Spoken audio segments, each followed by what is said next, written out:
students, how are you all? I hope you all are fine and safe at your home. I am your science teacher, Ms. Ramsha, and today we will study unit number 2, Transport in Plants and Humans. It is a continued lecture of this chapter. If you remember, students, in my last video we will learn blood and blood vessels, but today we will discuss the disease of circulatory system. Circulation का process तो हम previous video में पढ़ चुके हैं. आज हम कुछ डिसीज़ डिस्कस करेंगे सर्कुलेटरी सिस्टम की. The circulation of blood help the body to fight disease and maintain its temperature. जो ब्लड की सर्कुलेशन है वो हमें जो डिसीज़ है उनसे फाइट करती है एंड मेंटेन करती है हमारे बॉडी टेम्परेचर को. Sometimes this system does not function properly, मगर समटाइम्स क्या होता है कि सिस्टम फंक्शन जो है वो अपना फंक्शन को परफॉर्म नहीं कर पाता.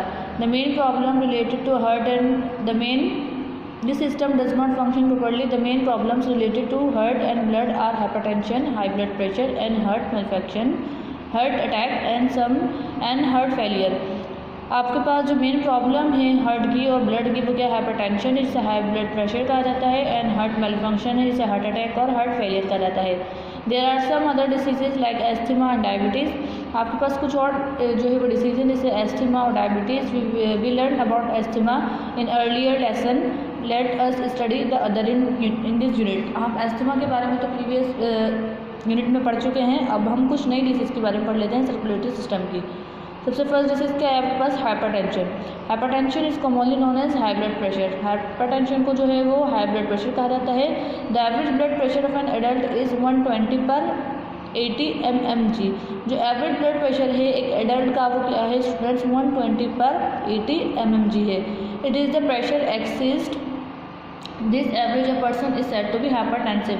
अगर ये जो नॉर्मल जो रेंज है ब्लड प्रेशर की, अगर ये एक्सीड कर जाए आपके पास नॉर्मल ब्लड प्रेशर से, तो आपके पास वो पर्सन क्या कहलाएगा स्टूडेंट्स, हाइपरटेंसिव कहलाएगा. नेक्स्ट आपके पास क्या है, heart malfunction. If the valves और आर्टरीज बिकम ब्लॉक्ड और नैरो. अगर आपके पास जो आर्टरी जो है उनकी जो वॉल्व है ब्लॉक्ड हो जाए और छोटी हो जाए, they can not function properly, तो अपने फंक्शन को परफॉर्म नहीं कर पाती. This blockage of arteries is due to the, आपके पास जो इनकी जो वॉल्स हैं वो किस लिए ब्लॉक हो जाती हैं, हार्ड, क्योंकि इनकी जो वॉल्स हैं वो हार्ड होने की वजह से ब्लॉक हो जाती हैं. इन सच अ कंडीशन, इस कंडीशन में the affected part of heart stop. तो जो अफेक्टेड पार्ट होता है हार्ट का वो स्टॉप हो जाता है, वर्किंग करना स्टॉप कर देता है. इसके रिजल्ट में हार्ट अटैक हो जाता है. इन सम केसेस, कुछ केसेस के अंदर the heart can stop working all together. कुछ केसेस में होता है कि हार्ट जो है पूरा ही वर्किंग करना छोड़ देता है. नेक्स्ट डिसीज़ क्या है आपके पास, diabetes. Blood transports minerals, vitamin, oxygen and glucose to every cell of our body. Blood क्या करता है, ट्रांसपोर्ट करता है मिनरल्स को, वाइटामिन को, ऑक्सीजन को और ग्लूकोज को बॉडी के हर सेल में. A certain level of each of these substances must be maintained in the blood. If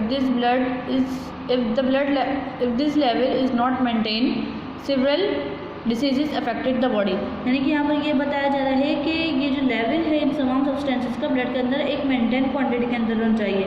अगर ये लेवल जो है वो मेंटेन नहीं रहा तो आपके पास बहुत सारी बीमारी आपकी बॉडी के अंदर जो है वो कॉज होना शुरू हो जाएंगी. If the level of glucose in the blood constantly remain higher, अगर आपके ब्लड के अंदर ग्लूकोज का लेवल कंस्टेंटली हायर रहे नॉर्मल लेवल से, तो जिस कंडीशन को हम क्या कहते हैं स्टूडेंट्स, डायबिटीज़ कहते हैं. Causes of disease of circulatory system क्या है आपके पास, the main cause of the hypertension and other heart diseases and diabetes is unbalance diet. आपके पास जो मेन कॉज है हाइपरटेंशन का और हार्ट डिसीज़ का और डायबिटीज़ का वो क्या है, अनबैलेंस डाइट. कि आपकी जो डाइट है वो अनबैलेंस होती है, आप प्रॉपर डाइट जो है वो नहीं ले पाते. Eating a lot of oily and fatty food भी कैन ब्लॉक द आर्टरीज. जो हम ज़्यादातर ऑयली और फैटी फूड खा रहे होते हैं वो क्या करते हैं, हमारी आर्टरीज को ब्लॉक कर देता है. Having too much sugar in the diet can worsen diabetes. आप अगर क्या कर रहे हो, डेली डाइट में शुगर ज़्यादा ले रहे हो क्वांटिटी में, तो आप डायबिटीज़ हो रहती है आपको. Some other habits that affect our health are explain लो. कुछ और हैबिट्स हैं जो नीचे बताई गई हैं. जैसे फर्स्ट वन है smoking. Smoking damages the lungs and heart. Smoking जो है वो डैमेज करती है लंग्स को और हार्ट को. It covers the surface of the lungs with nicotine. यानी कि जो सिगरेट है आपके पास वो निकोटीन से मिलके, केमिकल उससे मिलके बनती है, तो ये क्या करता है, निकोटीन लंग्स के सरफेस को कवर कर लेता है. And so oxygen can not be absorb by the blood. जिसकी वजह से ब्लड के अंदर जो ऑक्सीजन है वो एब्जॉर्ब नहीं हो पाती. In this way it robs the heart of the oxygen required to oxygenated blood. और हमारी जो ब्लड को ऑक्सीजनेटेड ब्लड जो चाहिए होता है वो नहीं मिल पाता. Therefore we should never smoke. तो हमें क्या करना चाहिए, स्मोक नहीं करनी चाहिए।